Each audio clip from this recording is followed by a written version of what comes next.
Oh, I'm talking about young people who had to wake up 2 o'clock in the morning because mother's house got broken into and she was raped at gunpoint. But when the child had to go to school the next day, you wonder why the child is asleep. You wonder why the child is acting out. When I look at the child and they walking from school, and I look at their book bag, I said, that book bag is heavy. I said, let me carry your book bag for you. And when I carry the book bag, they actually moving furniture in their book bag. You see what I'm saying? And so I'm passionate. I love what I do. My ultimate goal is that we help people. It's not just the homeless population because we all talk about trauma. Our agencies actually, we just got certified in TIC, trauma informed care. So a lot of these traumas that people experience is equivalent to mental health.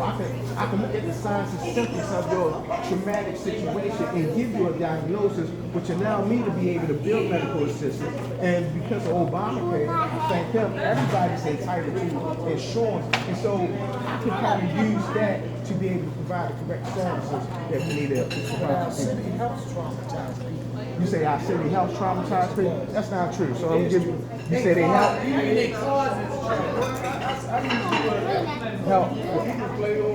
Okay. So we can say help contribute to.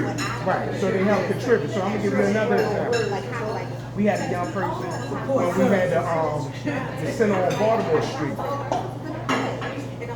Young boy that I was working with asked me to keep the center open late overnight one night. I said I can't keep it open overnight because I got to go home to my own family and stuff. So we closed around 10. But making a long story short, he got killed. Raymond Poteet is his name. The nickname was Woody in the Southwest Baltimore area. So he got killed that particular night. The next thing, you know, they were in middle school at this particular time. They all grown men now in the other youth. But they still experience that trauma. Because the thing is that when a person got killed and they died in front of their apartment complex. We don't have money just to relocate people like that. So every time I walk into my house and I understand that my best friend is still here, I breathe that way. You see what I'm saying? So trauma is everywhere. You know, the shooting I'm gonna shut down a minute. I just love what it is that we do. I'm just saying that trauma is everywhere. So our program, we can work with adults, we can work with adolescents, 5 and up. It really doesn't matter what age group. But our ultimate goal is to help people function to their optimal ability, not the ability that society says they should live up to, but help them function to their optimal ability and provide them with that support services. And so we hands-on. My staff go out to the house, to the community, we meet people where they are. We work in collaboration because it's not a single subject type thing. So we have to work in collaboration with other providers because now we can form what we call wraparound services. So I'm always, if this That's when you get clients. you refer to us, and then accountability. My staff or myself will be in constant contact with you on a week. I train my staff that the referral source, we have to give them updates on a weekly basis, but not just give them updates, but you ask that person to solicit a response from them. What you think we'd be able to do to work with this person? Because we don't know it all. We don't have it all. And we need And the to best talk. part, the best part about that, Kim, we in the same direction, is having within house. Like when you do your assisted living, having individuals within house that we can have that wraparound services with. Because if we're looking for a certain amount of accountability as network members, we want to have someone like the director, owner of the program at the table when we meet to say, hey, this is a case that such and such and such and such house, because we have property managers, we have care providers, we have transitional housing individuals that do assisted living in the network. So that's something, accountability, and I'm sure Kim might piggyback on that, is what we're needing out of the directors because What I was going to say is that right now I'm experiencing issues with United Way and with some other folks who claim they want to help our clients. Okay, and so they've told me that they can't share with me the progress that the client is making under their programs, right? Because of the public information. And so what I've done is I went to legal aid, and I now have a limited power of attorney that I can provide to those people that we make referrals to, such that we continue to monitor that individual's service progress.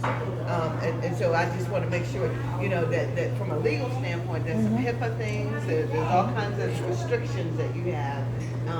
And I want you to know that we want to work with you and ensure that legally you're not jeopardizing your business by sharing that information. But we wouldn't be jeopardizing HIPAA. Basically, HIPAA is I can't share your information with anyone who you don't give me consent. to. So, And these forms that we have now give us consent, like, because we deal with healthcare to homeless or Code Blue. So, and they'll be quick to say, oh no, Ms. Flowers, we can't give you no information because they just more concerned because it's Ms. Flowers and we know she going to dig into it more. But now these forms will authorize this because again, we're their advocates and we want to make sure that the outcome is good for the individual. So that's you being a referral source to us. When I go do the intake, we already have authorization release forms in our intake. Yes. So during the intake process, they will put Yes. your name down on it, Yes. and that cuts everything out from the beginning. Very good, very good. So that's awesome. Thank you for sharing. Thank you. Thank you. So I think our food is ready. If anyone else want to But we share, can yes. continue the dialogue, and I Yes. think it should be very informal, so, Yes. yeah. I have like a client and I take back and forth to work. He's independent. He don't know how to fill out an application. He can't find an application on the internet. He can do Facebook, but he can't go on the internet find an application. He has no words. He wanna help. Right. So the help sounds like I can send him to you. So this is what we're doing. You're referring him to me because by law, for you to be a part of a PRP program, you have to have medical assistance. You have to be in active therapy. So you're referring him to me. I will connect him with our therapists in our network system. The therapist at that time will refer him to us. I will do an intake. Once I complete the intake, value options approval, I will assign the staff to him. The staff, we would take them to help fill out their applications.